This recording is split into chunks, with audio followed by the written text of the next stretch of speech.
I'll tell you, John, the off-season news about the Angels is keeping us really, really busy and giving us a lot of content. Did you hear about the Eric K trial? We're going to talk all about that. And how will the pitch clock next season affect our Halo pitchers? And what sort of expectations do you have for new ownership? John and I will share our expectations as well. You're Locked On with Mike and John, and this is Locked On Angels.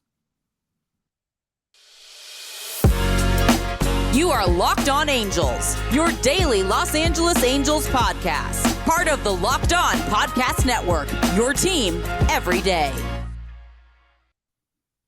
And we thank you for making Locked On Angels your first listen today. We're free and available wherever you get your podcasts. You can give us a rate and a review on Apple Podcasts and Spotify. And if you're watching on YouTube, you can like, comment, subscribe, and click the bell to be notified every time a new episode drops. Thank you for joining us for this edition of Locked On Angels, where it's your team every single day. You've got the Frisch Brothers here with you, a.k.a. the Super Halo Bros. My name is John, and that's my brother Mike. And my name is Mike, and that's my brother John. And John, our listeners, Locked On Angel listeners, are the best because I received this today. Wow. For those that are listening, it's the Book of Joe Madden's book on the Angels. He's outing everybody. And this is actually from David in San Mateo. Got a nice little note, called me the Halo Bro. He said he didn't know what your address was. We appreciate you not stalking us. That's great.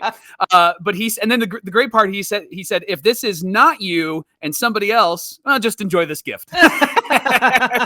So David from San Mateo, thank you so much for the book. I'm going to start reading right now. So John, if you can carry the show, that'd be great. There you go. All right. Page one. Yeah, Page David one. is a frequent commenter on YouTube, and we just enjoy everybody who contributes to the conversation on YouTube. Johnny, look at all this content we've got for the next few weeks. I can just read chapters to you. It's reading time with Mike. That's right. One chapter per episode. Yeah. That's great. Hey, another shout out to a fan of ours is happy birthday, Papa Halo Bro, Jim, our dad, Jim. It's his birthday today. And Mike, he gave me the best piece of advice years ago. Okay, in what's terms that? of remembering when Mom's birthday was. He said hers is October 3rd, which we all know that we celebrated, a couple of days ago on the show. And he said, and mine's October 12th. So if I add 1 and 2 together, I'll always remember that her birthday is October 3rd. And I was like, what a great piece of marriage advice and a great gimmick. mnemonic I love device to remember how to remember a birthday. So what a way to go, genius. Dad. Thank you, Dad. Happy birthday. Now we have to get into some news that we're not very excited about, but it is kind of closing a chapter on something that's been long running within the Halos organization, and that is the Eric K trial. Of course, this spiraled out of the death of Tyler Skaggs, right, and the issues with the fentanyl that was being dealt within the organization and the drugs that were being dealt. And it was Eric K., former Angels employee, who provided drugs to Tyler Skaggs. He was sentenced to 22 years in prison on Tuesday. Now, the federal minimum for this sort of thing is 20 years. And I know a lot of people have said, you really can't solve drug issues in America by imprisonment all the time. But I think in this case, it was just a situation where I think it's going to bring some peace to everyone involved. Obviously, there are hurting families on both sides of this issue, but we know that the Skaggs family has lost a piece of their life that they can't get back. And that was the result of his actions and Eric K's actions. And so it's just a sad situation all around, Mike. So you and I are going to talk about it and just tread lightly in terms of strong opinions and things like that. Sure. Because it's really, at the end of the day, we're fans of the organization and the team, and it's really a whole lot of Nunya business, right? and unfortunately, this is the result of just some really bad decisions on a lot of parties and a lack of responsibility within the Angels ownership and organization. But here's what happened on Tuesday. The minimum sentence, 20 years. The judge, Terry Means, had to say he went above the minimum of 20 years K faced because of the remarks that he made in prison. And the tape was playing in court, in which K said of Tyler Skaggs, I hope people realize what a piece of S he was. Well, he's dead, so F him. Wow. And Judge Means said that he's been dreading K's sentence because he felt like the mandatory minimums were a bit excessive. And I think a lot of people are starting to feel that again, going back to how do we treat this symptom in America? But here's the thing. That conversation showed, and this is Mean's words, a refusal to accept responsibility and even be remorseful for something that you caused, you being Eric K. And I gotta say, I might be in the camp of, we can't always fix drug problems with imprisonment, but to hear that language from Eric K. and to hear what he said about somebody who's passed and who probably wouldn't be dead if they had not been involved in passing drugs throughout the organization, I got to say, give him the 22 years. That's my opinion here. And it really just brings up the question, Mike, how do we move on from this as Angel fans? How does the organization move on from this? And how can there be peace within the Skaggs family so that it's no longer just a tragedy, but something that we can do to honor Tyler Skaggs and honor his family? Those are my thoughts there, but what are your thoughts on this situation? Yeah, I think it's hard to move on from something like this. I think that there's a better term, and there's a friend of mine who has dealt with life choices personally, but also relationally. It's part of what their work is, and they serve at the church that I work at. And they have said it's almost like you can't move on, you have to move through. And I think for the Skaggs family and even the K family, you have to move through. At the end of the day, we're dealing with humans. Right. And to hear what Michael K said about another human, and we don't know Eric K. We don't know what the specific relationship was, right? But to hear what Eric said about another human and just kind of just dismissed him is heartbreaking. It's tragic. And Eric also had an issue too. And that was the other thing that came out in all of this. He had an issue as well. So he is not just a dealer, he's a user. And so he's got some brokenness inside of him. And so I think instead of moving through, I think it would be really important for the Angels to continue a appropriate, upright relationship with the Skaggs family. I know that the Skaggs family have a foundation. I would love to see new ownership really take the initiative to reach out to Tyler Skaggs' widow and begin a relationship maybe for the foundation. And I know that it can be hard because of how Tyler died and what was behind all of that. But I do think that maybe there can be something honorific for Skaggs as a player. Maybe we have his name. We don't necessarily retire his number, but we have his name available. It's around the stadium where we can honor him. Nick Adenhart comes to mind. Nick didn't die at his own hand. Nick actually died in a car accident, and that was 2009, I think, is when drunk that was, driver. right? Yeah, and he got hit, and we've honored him. I think that would be a really great tip of the cap to the Skaggs family.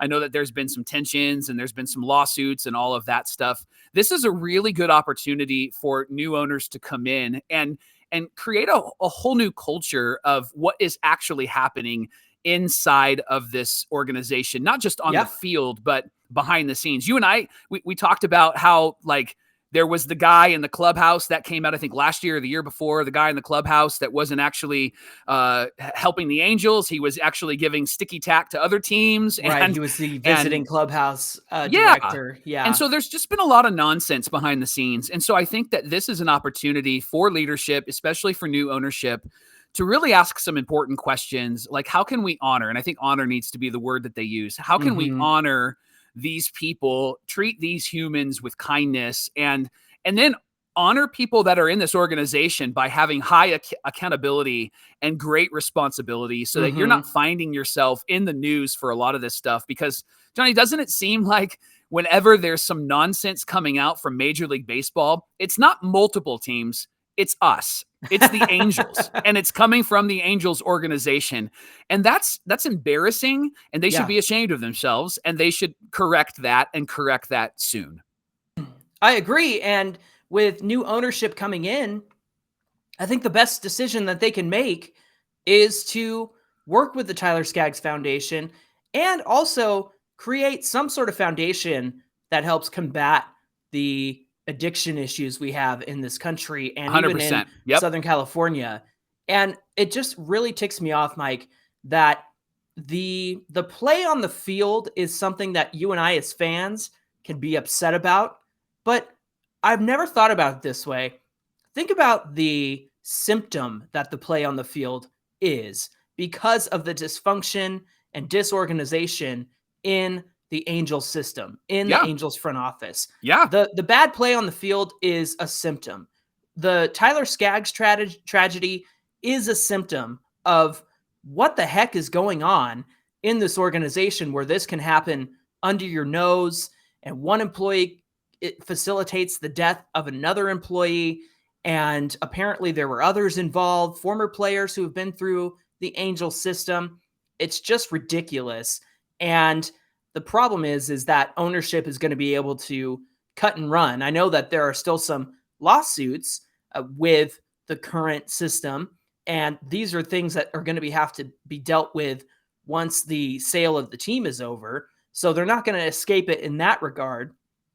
But just the fact that they're going to be selling this team to hopefully an owner who does have accountability and does have an organizational system that keeps people in check.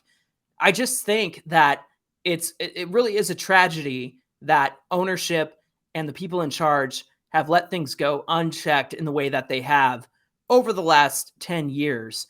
And for it to result in a situation like this is just beyond tragic. And I understand that, Tyler Skaggs made his choices, Eric Kay made his choices, but they're addicts and they need help. And that help was not coming from within the system and within the Angels organization.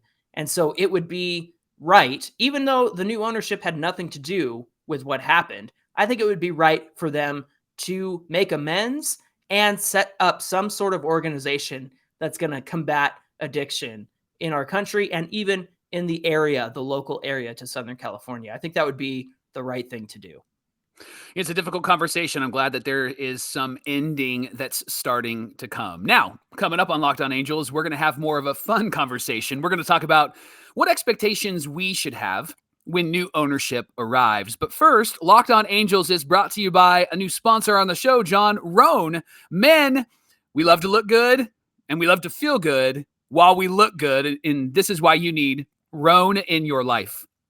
Roan is a men's clothing line that will help you look good and feel good. Roan fits each man perfectly. Even if you got the dad bod, you're never uncomfortable. It's never too tight, and they always have your size, which is really great news. Like Roan's commuter shirt, John, this is the most comfortable, breathable, flexible shirt known to man, pun intended.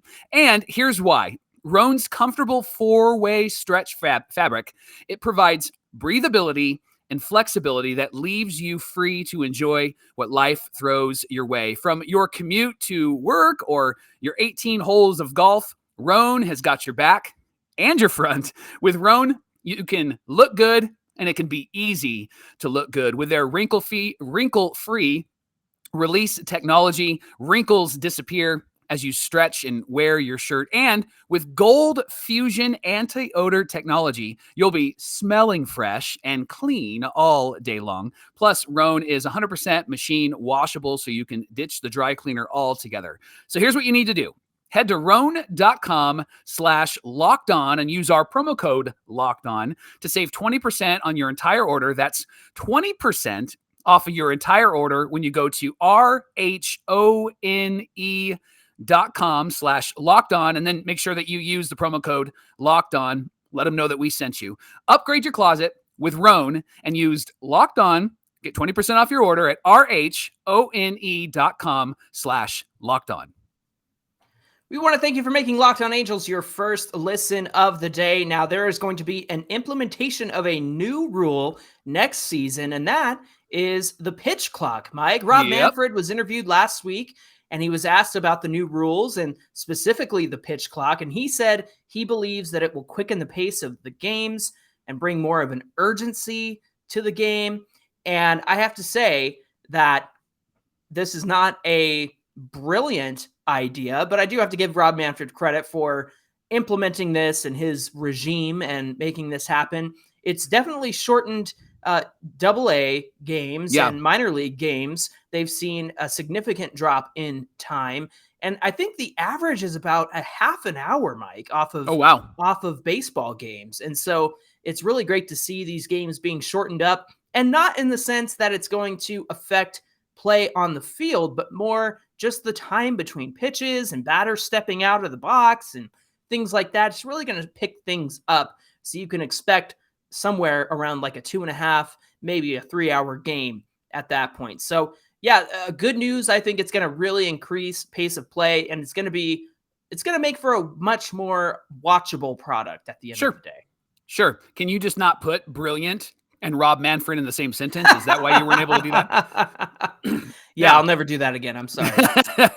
Now let's talk about how the pitch clock will affect the Halos, Johnny. Matt Wise, the Angels pitching coach, before the season ended, he had the Halos timed when they were on the mound. He wanted to get them ready for the pitch clock next year. He said about 50% of the time, the pitchers used too much time. Wise quote actually said, there's a lot of guys across this league that this is going to be a major, major adjustment. And it's going to be something that we're just going to have to get used to. And then speaking specifically about Ohtani, he said Shohei was one of the pitchers who generally worked a little too slow as they were timing him. But he said, he's not worried about Shohei. Shohei is the type of guy that's going to figure it out, get on the mound, and make it happen. And so he's going to be exactly where he needs to be next year. So let's exclude Shohei for just a moment, and let's talk about the rotation that we know that we're going to have. Detmers, Suarez, Sandoval, those guys, maybe even Chase Silseth and others. Who's going to benefit, John, from the new pitch clock next season? Pick one of those guys and tell me why you think they're going to benefit from that pitch clock. Well, we've talked about it all season long, and I think it's going to be Jose Suarez. When he has a good pace on the mound where he is throwing his pitches frequently, not taking too much time between pitches, man, it just seems like he is a much more effective pitcher when he has a good rhythm and pace going. So I think that Jose Suarez will probably benefit the most. And the other thing is when you have pitchers like Reed Detmers or Chase Silseth who have experienced the pitch clock, and the guys that we're looking forward to coming up from the minors have also experienced the pitch clock, they are going to be ready and willing to go come next season when they have to pitch against this. But for me, Jose Suarez, I think, will stand to benefit a lot from having this. But who do you think? I'm going to go with your boy, Patrick Sandoval, because Sandoval, I see that too. He's not going to have time to throw a fit. He's not going to have time to be upset, right? He's just going to have to get back on the mound and throw his next pitch. And what we've seen when he's really good, we've seen him have this great rhythm and pace on the mound. And I think that that is going to be a benefit to him. I think that he is going to find that not having too much time to think about it, but just figure out what he needs to do next is really going to help him. Now, those are the ones that we think will benefit the pitchers. Johnny, is there somebody on the Angels starting staff or maybe in the bullpen right now that you think is really going to struggle here? Can you think of a name of somebody that you think, man, they're going to have to get into a new rhythm when they get out on the mound? I think of the veterans like Ryan Tepera and Aaron Loop because they do take a lot of time between pitches. Yeah. And perhaps this will benefit them at the end of the day. I think that honestly, if you have a good pace going and you're not taking forever, you really just it's like muscle memory, right? You just got to go out there and throw your best pitch and throw the right pitch for the moment. So even though it might work against them, I could see this ending up being pretty beneficial to some of our veteran pitchers on the staff. And I know we don't have a lot of veterans on the staff, but those two I can think of in particular, I think will benefit from this. Even though it might be a struggle to get used to it, honestly, I think that this is a good thing all the way around in terms of time, pace of play, and getting the pitchers to focus on the task at hand rather than worrying about, what's happened between pitches, what's happened between innings or between batters, that sort of thing. And I think it's going to benefit us the most because when we go to record our episodes after a game, we don't have to wait till 11:30 at night to start recording. Right. Speaking of time in games, I don't know if you noted, this is without the pitch clock, but that game 1, Rays Guardians, It was a 2-hour, 17-minute game. I love that. Without a pitch clock. I love that. I love those games because they're quick. The pace is quick. And so it'll be interesting to see how the pitch clock actually affects our Halos, but just affects MLB next season. Well, we want to thank you for joining us today. Of course, Locked On Angels is brought to you by Built Bar. Our friends at Built Bar sent us a variety box, the mix box, Mike, the other day. So good. That was fantastic. But you know what you and I have had before was the new Built Puff, the cookie dough chunk puff. This puff is light. It has a chewy texture. It's got real cookie dough chunks. And of course, it's covered in 100% real chocolate. It's all the joys of eating cookie dough without the hassle of making it. Plus, it's healthy for you. Cookie dough chunk puffs are only 160 calories, and they have a whopping 15 grams of protein, so you will feel full. And I can tell you, I can attest that there's a lot of protein bar options out there, and Built Bars taste the best. You can go to Built.com to snag a box for you and your family. It's the perfect treat. Or you can put it in that special hiding spot you've got just so you can keep them all for yourself. Built Bars and Puffs are made with collagen protein, which your body absorbs more efficiently and provides tons of health benefits. Eat something that tastes good and is good for you.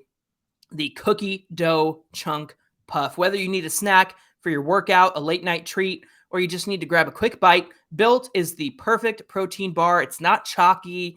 It's not stale. It tastes good and it's fresh. They taste better than a candy bar. So ditch the calories, the fat, the sugar. Grab yourself a Built Bar. So all you have to do is go to Built.com, use the promo code LOCKEDON15, and you'll get 15% off your order. Again, promo code LOCKEDON15 at Built.com today.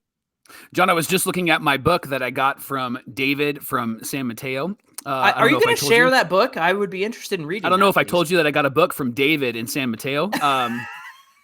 But I realized, actually just noticed the tagline, trying not to suck at baseball in life is the tagline. I love that.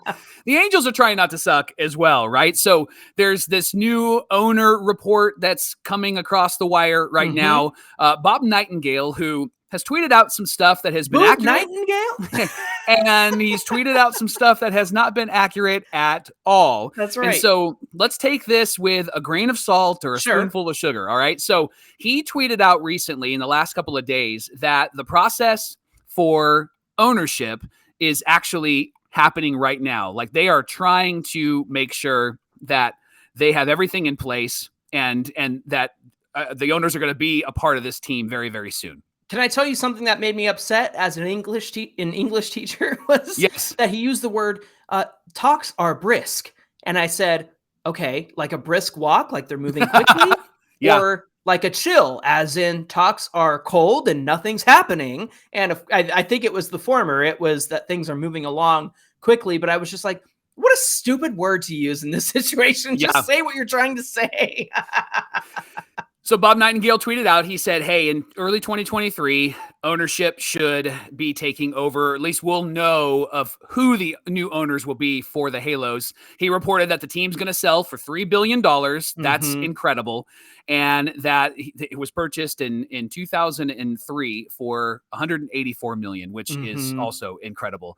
So speaking of new ownership, Johnny, the Mets got a new owner in 2020. It was Steve Cohen, who has thrown all sorts of money at the Mets. And it was really successful, at least for the regular season, right? They got over 100 wins. They got Starling Marte. They got Mark Canha. They got Max Scherzer. They got a new manager in Buck Showalter. And they still lost the wild card game.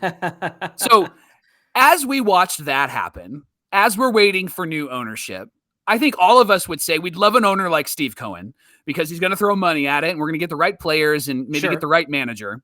However, when it comes to new ownership, what would you prefer, Johnny? Would you prefer being excited about making the playoffs and then losing in the first round? Or would you have greater expectations that this team should go further in the playoffs?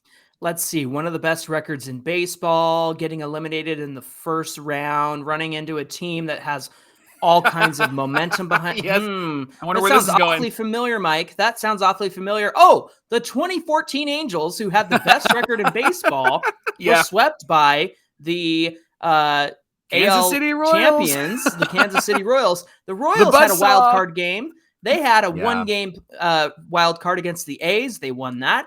And then they went on to sweep us in the ALDS. And then they went on to the World Series. They did lose to the Giants, but then they were right back there the next year in 2015 and took it all. And won. Mike, the Mets got there. They got to the dance. And that's all you want at the end of the day. It's not Steve Cohen's fault that Max Scherzer had the most postseason home runs hit off of him as a Met. Like, good grief. I was sitting there watching that just. I know. That was hard to watch. Steve Cohen is not at fault for that. Steve Cohen did exactly what he was supposed to do. Go and get Max Scherzer and get yourself to the playoffs. And to have 100 wins like that is incredible. So I don't fault him at all. I think he made the right decisions. I think Starling Marte, and I think as much as I don't like him, Mark Canha is a very under the radar, underrated kind of outfielder and player in all situations. I mean, we faced him enough with the A's over the years that he drove me nuts. Yeah. I think that's why I don't like him. But this doesn't fall on Steve Cohen. It comes down to, the players have to perform. They have to step up. They got to be able to do what they're supposed to do when they go out there.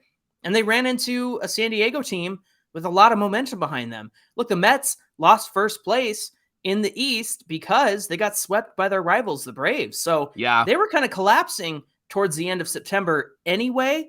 And so for this to happen, I can't say that I'm not surprised, because when you run Scherzer out there, you don't expect him to have a game like that. But man, that was just crazy to see. But at the end of the day, I would rather make the playoffs and have a quick exit than to not make the playoffs at all. I would rather have an owner like Steve Cohen who goes out and gets the pieces that are going to ensure that you get to the playoffs. And then you got to turn the reins over to the players. You got to turn the reins over to the manager. There's some great information out there about the Angels game 1 against the Kansas City Royals and some of the decisions that Mike Scioscia made that were very old school. But if you looked at the analytics, you would see that rather than having Eric Ibar bunt somebody over or Howie Kendrick bunt somebody over, they are actually better hitters with runners on base than they are with clear bases. And a data person might have seen that and not made the same decision that Scioscia made. But it is what it is. It comes down to how the players perform, how the managers perform. But what say you? How do you feel about this? I want to get to the playoffs. And then I know I'm not going to be satisfied if they don't win in the playoffs. And I know that people who can't stand Mike Trout and Shohei Ohtani on the Angels are going to be upset about that too. I want to make the playoffs. Yeah. I want to be in for a chance. I want a chance. That's really what it boils down to. Yeah. There was another note. Bill Shankin tweeted this out. Garrett Cole was interviewed, and he was talking about being in the playoffs and why he didn't sign with the Angels, who he grew up watching. And he said he was just concerned over being irrelevant in Southern California. Now, I get that, but here's what I say to him. You win with the Angels, and you're going to be a hero for life. And we've talked about this on this show. You win, and you're going to be a hero. You get Mike Trout or help to get Trout and Ohtani to the playoffs, you are going to be bronzed in gold because Angel fans are going to love you, and so will MLB. And so I think that this is a call to new ownership to make sure that they are giving all of the resources necessary to get the Angels to the playoffs. And it's really one of those things where you just got to get in. And once you get in, then things could change. Doesn't matter how you do it. It's how you get there.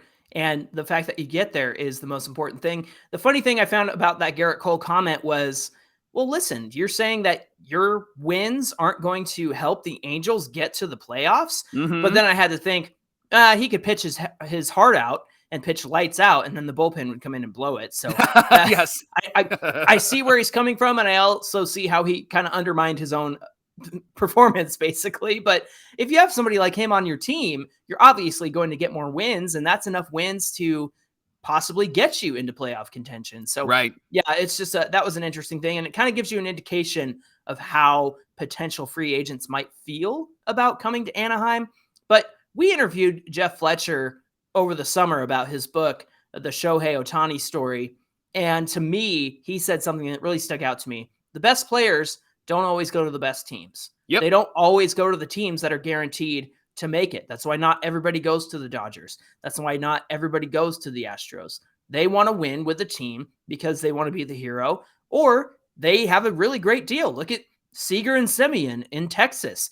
They knew they weren't going to be good this year, but come a few years down the road when Texas and all that pitching they drafted starts to turn around, Seager and Semien are going to be there for it, and they're going to be really competitive in the years to come. So it's kind of playing the long game. It's going for the best deal. And where are you going to leave a legacy? And I think that Semien and Seager are a great example of that because they weren't going to win anything this year in Texas.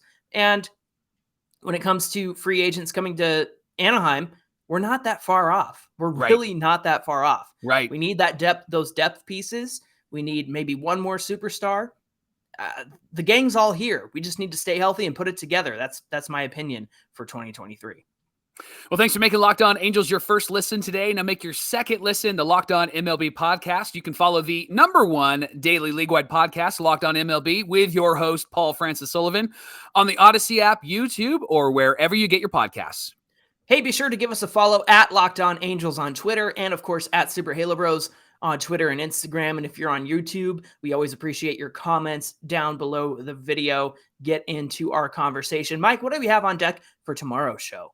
Well, we have a lot of opinions, and Locked On Angel listeners have a lot of opinions on what the Angels should do, what the front office should do this offseason. Mike Trout was interviewed, and he said the front office actually listens to his opinions on what they should do. So what we're going to do on tomorrow's show is we're going to tell Mike what his opinion should be and then share that with Perry so that that's what they'll actually do. So join us tomorrow on Locked On Angels.